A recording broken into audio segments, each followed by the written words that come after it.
Hello and welcome to the Blue Reader, where we're going to do Chapter 3 of Moby Dick by Herman Melville. I'm reminded to remind you to please like and subscribe to the channel, because this is what YouTube calls engagement. Now, I must admit, at first I was a little bit skittish of the idea, but it's not like we're getting married. Engagement, that's an exaggeration. This is more like a one-night stand or some such.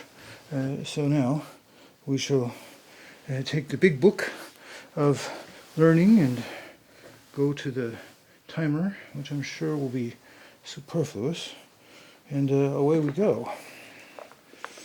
Entering that gable-ended spouter inn, you found yourself in a wide, low, straggling entry with old-fashioned wainscots, reminding one of the bulwarks of some condemned old craft.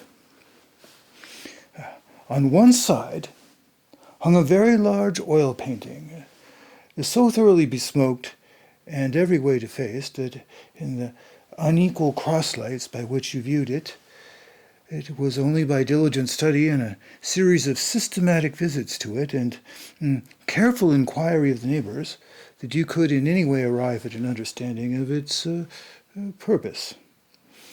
Such unaccountable masses of shades and shadows that at first you almost thought some ambitious young artist, in the time of the New England hags, had endeavored to delineate chaos, bewitched. But by dint of much and earnest contemplation and oft-repeated ponderings, and especially by throwing open the little window towards the back of the entry, you at last come to the conclusion that such an idea, however wild, might not be altogether unwarranted. But what puzzled and confounded you was a long, limber, portentous, black mass of something hovering in the center of the picture over three dim, blue, perpendicular lines, floating in a nameless yeast. A boggy, soggy, squitchy picture, truly, enough to drive a nervous man distracted. Yet there was a sort of indefinite, half-attained, unimaginable sublimity about it that fairly froze you to it, till you involuntarily took an oath with yourself to find out what that marvelous painting meant. Ever and anon, a bright but alas deceptive idea would dart you through. It's the Black Sea in a midnight gale. It's the unnatural combat of the four primal elements. It's a blasted heath. It's a Hyperborean winter scene. It's the breaking up of the ice-bound stream of time. But at last, all these fancies yielded to that one portentous something in the picture's midst, that once found out, and all the rest were plain. But stop! Does it not bear a faint resemblance to a gigantic fish, even the great Leviathan himself? In fact, the artist's design seemed this, a final theory of my own, partly based upon the aggregated opinions of many aged persons with whom I conversed on the subject. The picture represents a Cape Horner in a great hurricane, the half-foundered ship weltering there with its three dismantled masts alone visible, and an exasperated whale, proposing to spring clean over the craft, is in the enormous act of impaling himself upon the three mastheads. Well, the opposite wall of this entry was all hung with a heathenish array of monstrous clubs and spears. Some were thickly set with glittering teeth resembling ivory saws. Some were tufted with knots of human hair. And one was sickle-shaped, with a vast handle sweeping round like the segment made in new-mown grass by a long-armed mower. You shuddered as you gazed, and wondered at what monstrous cannibal and savage could ever have gone a death harvesting with such a hacking, horrifying implement. Mixed with these were rusty old whaling lances and harpoons all broken and deformed. Some were storied weapons. With this once long lance, now wildly elbowed, 50 years ago did Nathan Swain kill 15 whales between a sunrise and a sunset. And that harpoon, so like a corkscrew now, was flung in Javan seas and run away with by a whale, years afterwards slain off the Cape of Blanco. The original iron entered nigh the tail, and like a restless needle sojourning in the body of a man, travelled full 40 feet, and at last was found embedded in the hump. Crossing this dusky entry, and on through yon low-arched way, cut through what in old times must have been a great central chimney, with fireplaces all around, you enter the public room.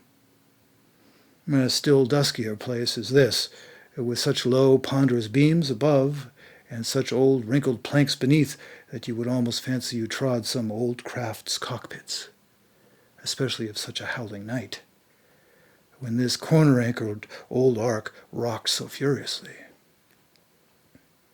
On one side stood a long, low, shelf-like table, covered with cracked glass cases, filled with dusty rarities, gathered from this wide world's remotest nooks. Projecting from the further angle of the room stands a dark-looking den, the bar, a rude attempt at a right whale's head. Be that how it may, there stands the vast arched bone of the whale's jaw, so wide a coach might almost drive beneath it. Within are shabby shelves, arranged round with old decanters, bottles, flasks, and in those jaws of swift destruction, like another cursed Jonah, by which name indeed they called him, bustles a little withered old man, who, for their money, dearly sells the sailors deliriums and death. Abominable are the tumblers into which he pours his poison, though true cylinders within the villainous green goggling glasses deceitfully taper downwards to a cheating bottom. Parallel meridians, rudely pecked into the glass, surround these footpads goblets. Fill to this mark, and your charge is but a penny. To this a penny more, and so on to the full glass, the Cape Horn measure, which you may gulp down for a shilling. Upon entering the place, I found a number of young seamen gathered around a table, examining by a dim light divers specimens of scrimshander. I sought the landlord, and telling him I desired to be accommodated with a room, received for an answer that his house was full, not a bed unoccupied. But avast, he added, tapping his forehead, you hain't no objections to sharing a harpooneer's blanket, have ye? I suppose you're going a whaling, so you'd better get used to that sort of thing. I told him that I never liked to sleep two in a bed, that if I should ever do so, it would depend upon who the harpooneer might be, and that if he, the landlord, really had no other place for me, and the harpooneer was not decidedly objectionable, why, rather than wander further about a strange town on so bitter a night, I would put up with the half of any decent man's blanket. I thought so. All right, take a seat. Supper? You want supper? Supper will be ready directly. I sat down on an old wooden settle, carved all over, like a bench on the battery. At one end, a ruminating tar was still further adorning it with his jackknife, stooping over and diligently working away at the space between his legs. He was trying his hand at a ship under full sail, but he didn't make much headway, I thought. At last, some 4 or 5 of us were summoned to our meal in an adjoining room. It was as cold as Iceland, no fire at all, The landlord said he couldn't afford it. Nothing but 2 dismal tallow candles, each in a winding sheet. We were fain to button up our monkey jackets and hold our lips to cups of scalding tea with our half-frozen fingers. But the fare was of the most substantial kind. Not only meat and potatoes, but dumplings. Good heavens! Dumplings for supper. One young fellow in a green box coat addressed himself to these dumplings in a most direful manner. "My boy," said the landlord, "you'll have the nightmare to a dead certainty." "Landlord," I whispered, "that ain't the harpooneer, is it?" "Oh, no," said he, looking a sort of diabolically funny. "The harpooneer's a dark-complexioned chap. He never eats dumplings, he don't. He eats nothing but steaks, and he likes 'em rare." "The devil he does," says I. "Where is that harpooneer? Is he here?" "He'll be here afore long," was the answer. I could not help it, but I began to feel suspicious of this dark-complexioned harpooneer. At any rate, I made up my mind that if it so turned out that we should sleep together, he must undress and get into bed before I did. Supper over, the company went back to the barroom, when, knowing not what else to do with myself, I resolved to spend the rest of the evening as a looker-on. Presently, a rioting noise was heard without. Starting up, the landlord cried, "That's the Grampus's crew. I seed her reported in the offing this morning. A 3 years' voyage, and a full ship. Hurrah, boys, now we'll have the latest news from the Fijis." A tramping of sea boots was heard in the entry. The door was flung open, and in rolled a wild set of mariners enough, enveloped in their shaggy watchcoats, and with their heads muffled in woolen comforters, all bedarned and ragged, and their beards stiff with icicles. They seemed an eruption of the bears from Labrador. They had just landed from their boat, and this was the first house they entered. No wonder, then, that they made a straight wake for the whale's mouth, the bar, when the wrinkled little old Jonah there officiating soon poured them out brimmers all around. One complained of a bad cold in his head, upon which Jonah mixed him a pitch-like potion of gin and molasses, which he swore was a sovereign cure for all colds and catarrhs whatsoever. Never mind how long standing, or whether caught off the coast of Labrador or on the weather side of an ice island.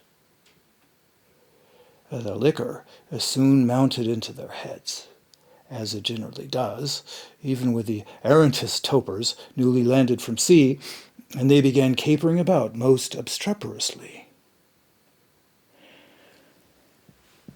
I observed, however, that one of them held somewhat aloof, and though he seemed desirous not to spoil the hilarity of his shipmates by his own sober face, yet upon the whole he refrained from making as much noise as the rest. This man interested me at once, and since the sea gods had ordained that he should soon become my shipmate, though but a sleeping partner one so far as this narrative is concerned, I will here venture upon a little description of him. He stood 6 feet in height, with noble shoulders and a chest like a cofferdam. I have seldom seen such brawn in a man. His face was deeply brown and burnt, making his white teeth dazzling by the contrast, while in the deep shadows of his eyes floated some reminiscences that did not seem to give him much joy. His voice at once announced that he was a Southerner, and from his fine stature I thought he must be one of those tall mountaineers from the Alleghanian Ridge in Virginia. When the revelry of his companions had mounted to its height, this man slipped away unobserved, and I saw no more of him till he became my comrade on the sea. In a few minutes, however, he was missed by his shipmates, and being, it seems, for some reason a huge favorite with them, they raised a cry of "Bulkington! Bulkington! Oh, where's Bulkington?" and darted out of the house in pursuit of him. It was now about 9 o'clock, and the room seeming almost supernaturally quiet after these orgies, I began to congratulate myself on a little plan that had occurred to me just previous to the entrance of the seamen.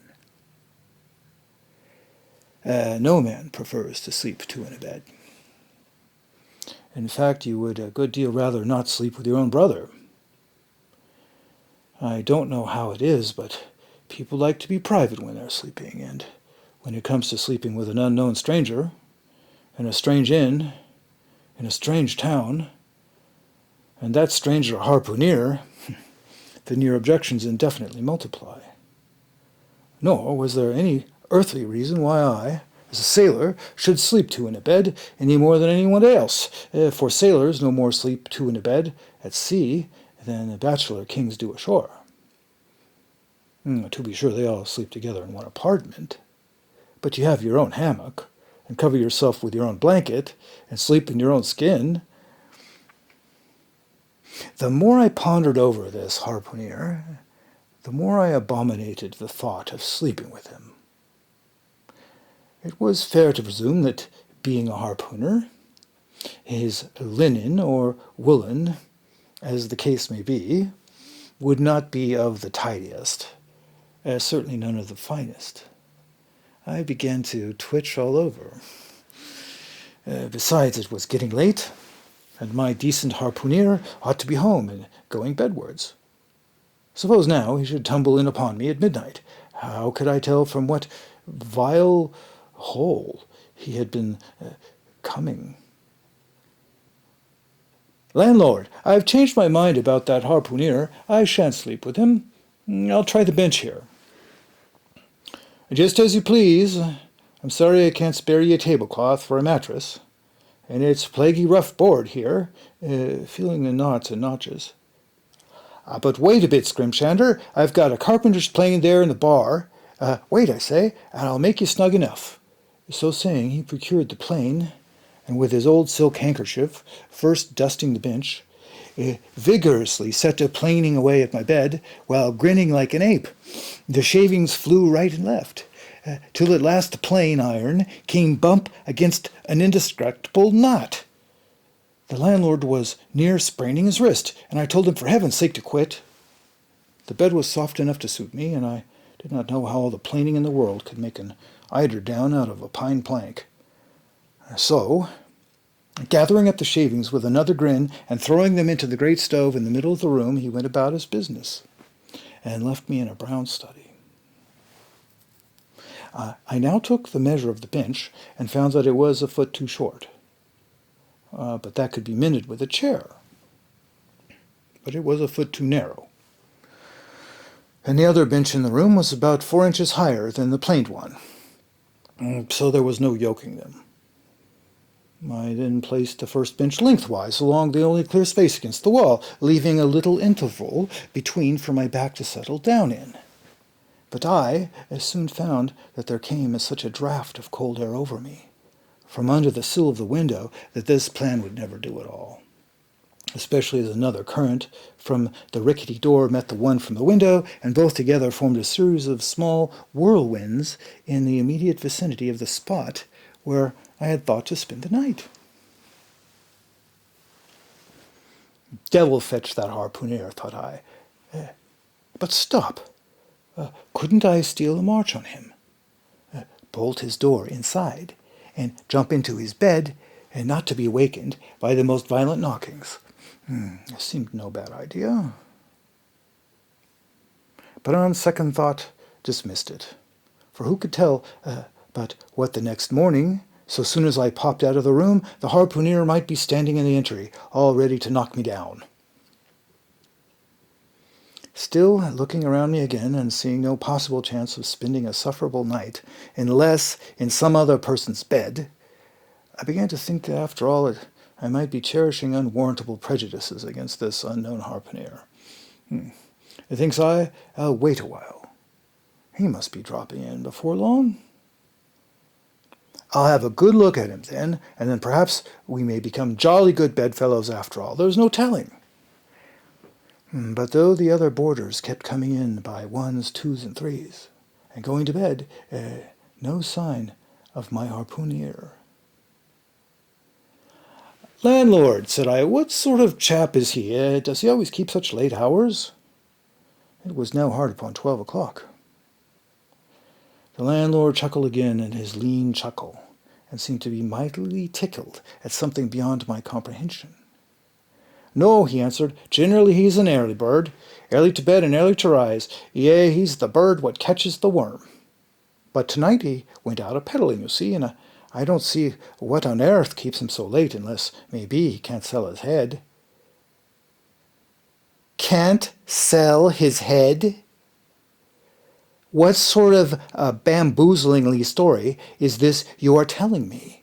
Getting into a towering rage. "Do you pretend to say, landlord, that this harpooner is actually engaged this blessed Saturday night, or rather Sunday morning, in peddling his head around this town?" "That's precisely it," said the landlord, "and I told him he couldn't sell it here. The market's overstocked." "With what?" shouted I. "With heads, to be sure. Ain't there too many heads in the world?" "I'll tell you what it is, landlord," said I quite calmly. "You'd better stop spinning that yarn to me. I'm not green." "Maybe not," taking out a stick and whittling a toothpick, "but I rather guess you'll be done brown if that 'ere harpooner hears you slandering his head." "I'll break it for him," said I, now flying into a passion against this unaccountable farrago of the landlord's. "It's a broke already," said he. "Broke," said I. "Broke, do you mean?" "Certain. That's the very reason he can't sell it, I guess." "Landlord," said I, going up to him as cool as a Mount Hecla in a snowstorm. "Landlord, stop whittling. You and I must understand one another, and that too without delay. I come to your house and want a bed, and you tell me you can only give me half a one, that the other half belongs to a certain harpooner, and about this harpooner, who I have not yet seen, you persist in telling me the most mystifying and exasperating stories, tending to beget in me an uncomfortable feeling towards the man who you design for my bedfellow. A sort of connection, landlord, which is an intimate and confidential one in the highest degree. I now demand of you to speak out and tell me who and what this harpooner is, and whether I shall be in all respects safe to spend the night with him. And in the first place, you will be so good as to unsay that story about selling his head, which if true I take to be good evidence that this harpooner is stark mad, and I have no idea of sleeping with a madman, and you, sir, you I mean, landlord, you, sir, by trying to induce me to do so knowingly, would thereby render yourself liable to a criminal prosecution." "Well," said the landlord, fetching a long breath, "that's a pretty long sermon for a chap that rips a little now and then. But be easy, be easy. This here harpooner I've been telling you of has just arrived from the South Seas, where he bought up a bunch of embalmed New Zealand heads, great curios, you know, and he sold on but all but one, and that one he's trying to sell tonight, because tomorrow's Sunday, and it would not do to be selling human heads about the streets when folks is going to churches. He wanted to last Sunday, but I stopped him just as he was going out the door, with 4 heads strung on a string, for all the earth like a string of onions." This account cleared up the otherwise unaccountable mystery, and showed that the landlord, after all, had no idea of fooling me. But at the same time, what could I think of a harpooner who stayed out of a Saturday, clean into the holy Sabbath, engaged in such a cannibal business as selling the heads of dead idolators? "Depend on it, landlord, that harpooner is a dangerous man." "He pays regular," was the rejoinder. But come, it's getting dreadful late. You had better be turning flukes." "It's a nice bed. Sal and me slept in that ere the night we were spliced. There's plenty of room for 2 to kick about in that bed. It's an almighty big bed at that. Why, afore we give it up, Sal used to put our Sam and little Johnny in the foot of it. But I got a dreaming and sprawling about one night, and somehow Sam got pitched on the floor, and came near breaking his arm. After that, Sal said it wouldn't do. Come along here, I'll give you a glim in a jiffy," and so saying he lighted a candle and held it towards me, offering to lead the way. But I stood irresolute. When looking at a clock in the corner, he exclaimed, "I've it's Sunday. You won't see that harpooneer tonight. He's come to anchor somewhere. Come along then, do come. Won't you come?"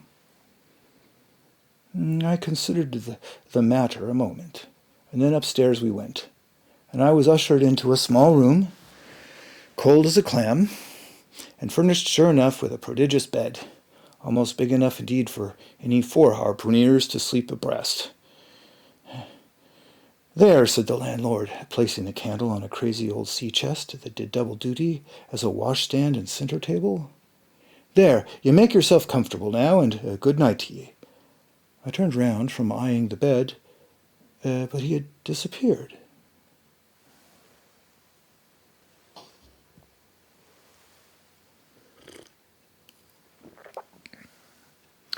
Folding back the counterpane, I stooped over the bed.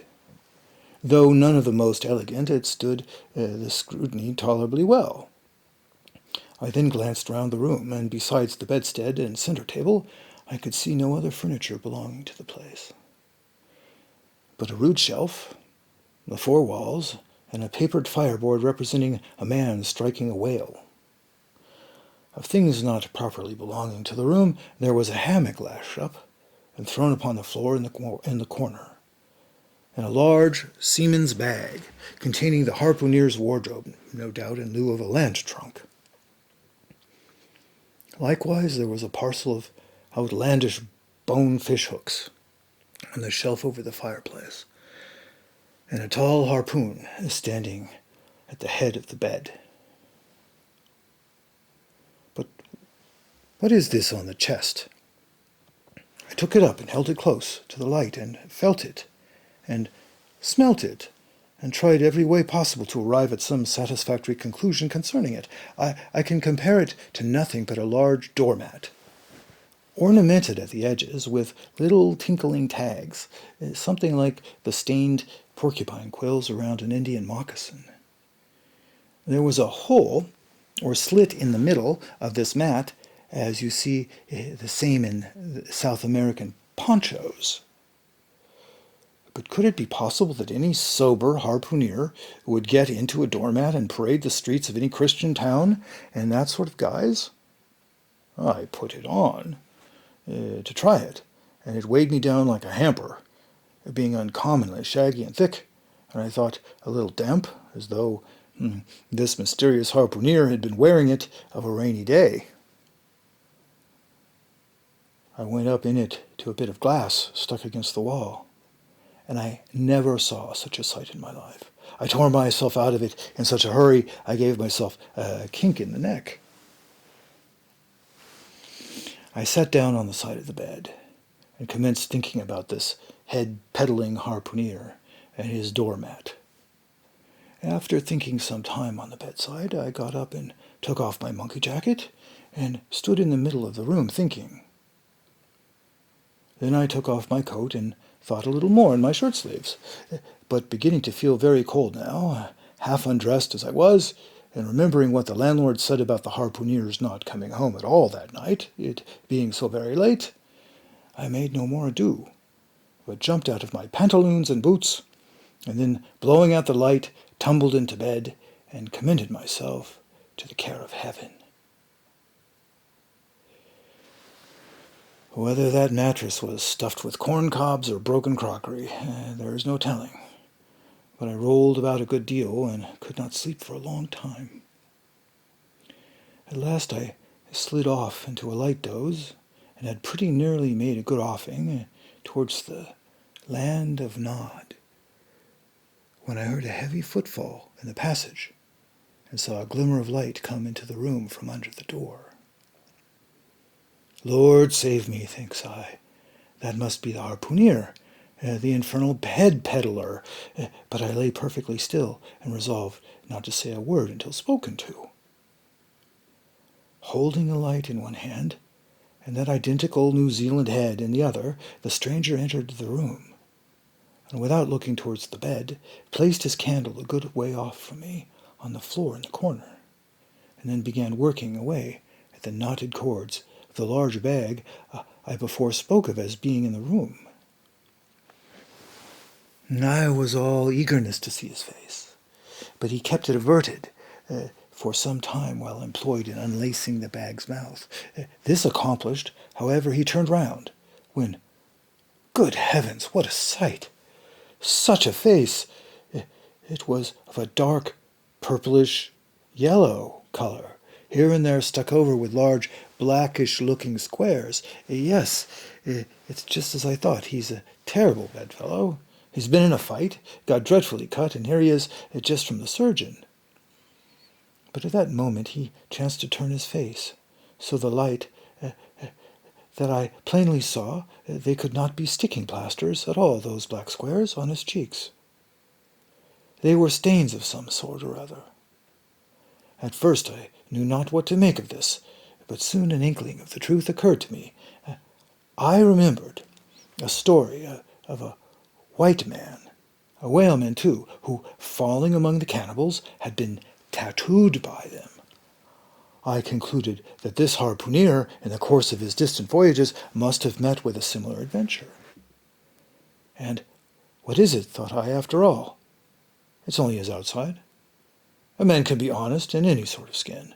But then, what to make of his unearthly complexion, that part of it, I mean, lying around about, and completely independent of the squares of tattooing? To be sure, it might be nothing but a good coat of tropical tanning. But I never heard of a hot sun's tanning a white man into a purplish yellow one. However, I had never been in the South Seas, and perhaps the sun there produces these extraordinary effects upon the skin. Now, while all these ideas were passing through me like lightning, this harpooner never noticed me at all. But after some difficulty having opening his bag, he commenced fumbling in it, and presently pulled out a sort of tomahawk and a sealskin wallet with the hair on.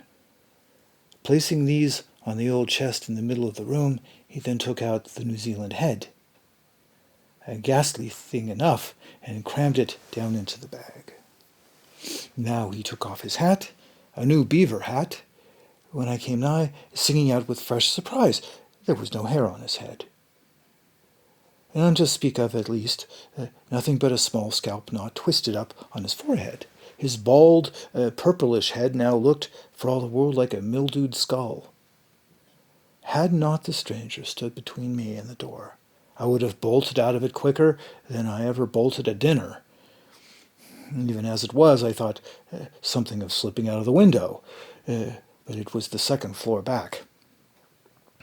I am no coward, but what to make of this head-peddling purple rascal altogether past my comprehension. Ignorance is the parent of fear, and being completely nonplussed and confounded about the stranger, I confessed I was now as much afraid of him as if it was the devil himself who had thus broken into my room, and the dead of night. In fact, I was so afraid of him that I was not game enough just then to address him, and demand a satisfactory answer concerning what seemed inexplicable in him. Meanwhile he continued the business of undressing, and at last showed his chest and arms. As I live, these covered parts of him were checkered with the same squares as his face, and his back, too, was all over the same dark squares. He seemed to have been in a 30 years' war, and just escaped from it with a sticking plaster shirt. Still more, his very legs were marked, as if a parcel of dark green frogs were running up the trunks of young palms. It was now quite plain that he must be some abominable savage or other, shipped aboard of a whaleman in the South Seas, and so landed in this Christian country. I quaked to think of it. A peddler of heads, too. Perhaps the heads of his own brothers. He might take a fancy to mine. Heavens, look at that tomahawk. But there was no time for shuddering. For now the savage went about something that completely fascinated my attention, and convinced me that he must indeed be a heathen. Going into his heavy grego, or wrapper, or dreadnought, which he had previously hung on a chair, he fumbled in the pockets, and produced at length a curious little deformed image with a hunch on its back, and exactly the color of a 3 days old Congo baby. Remembering the embalmed head, at first I almost thought that this was a black mannequin, a real baby preserved in some similar manner.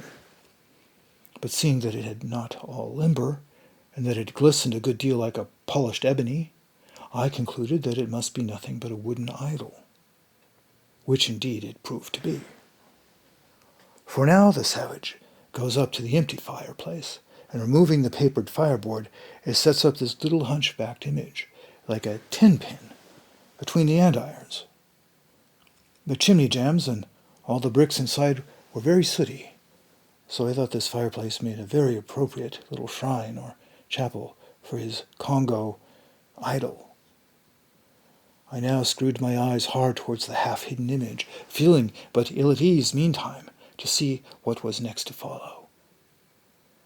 First he takes about a double handful of shavings out of his grego pocket and places them carefully before the idol. Then laying a bit of ship biscuit on top and applying the flame from the lamp, he kindled the shavings into a sacrificial blaze.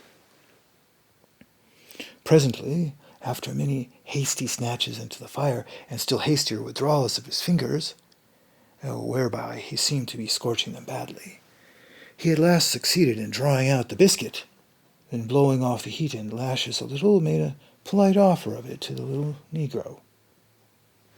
But the little devil did not seem to fancy such dry sort of fare at all. He never moved his lips. All these strange antics were accompanied by a still stranger guttural noises from the devotee, who seemed to be praying in a sing-song, or else singing some pagan psalmody or other, during which his face twitched about in the most unnatural manner. At last, extinguishing the fire, he took the idol up very unceremoniously and bagged it again in his grego pocket as carelessly as if he were a sportsman bagging a dead woodcock. All these queer proceedings increased my uncomfortableness, and seeing him now, exhibiting strong symptoms of concluding his business operations and jumping into bed with me, I thought it was high time, now or never, before the light was put out, to break the spell in which he had so long been bound. But the interval I spent in deliberating what to say was a fatal one.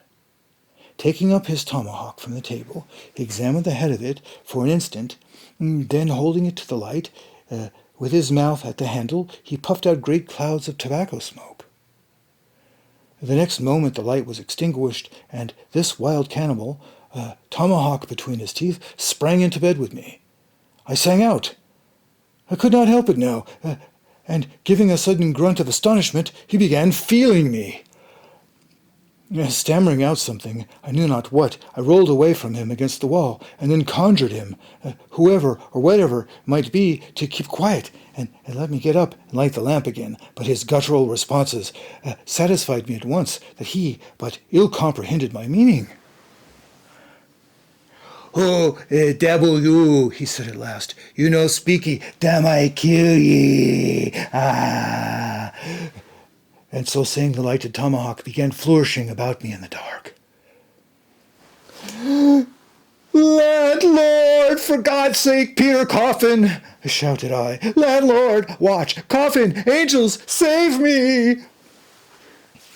"Speak ye, tell ye me who ye be, or damn ye, I kill ye," again growled the cannibal, while his horrid flourishings of the tomahawk scattered the hot tobacco ashes about me till I thought my linen would get on fire. But thank heaven, at that moment the landlord came into the room, light in hand, and leaping from the bed I ran to him.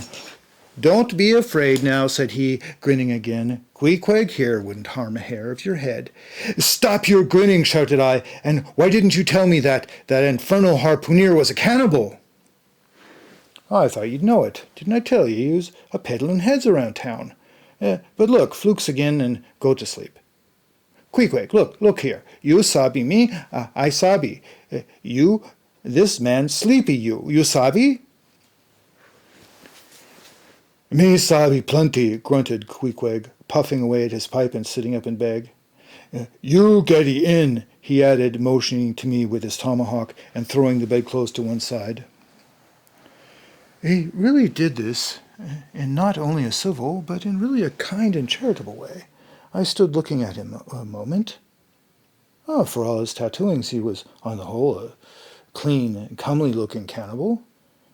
What's all this fuss I've been making about, I thought to myself. The man's a human being, just as I am. He has just as much reason to fear me as I have to be afraid of him. Better sleep with a sober cannibal than a drunken Christian. Landlord, said I, tell him to staff his tomahawk there, or pipe, or whatever you call it. Tell him to stop smoking, in short, and I will turn in with him. But I don't fancy having a man smoking in bed with me. It's dangerous, and besides, I ain't insured. This being told to Queequeg, he at once complied, and again politely motioned me to get into bed, rolling over to one side as much as to say, I won't touch a leg of ye. Good night, landlord, you may go. I turned in and never slept better in my life. Well, this has been Chapter 3 of Moby Dick. Let me know how you liked it in the comments section. Thank you so much.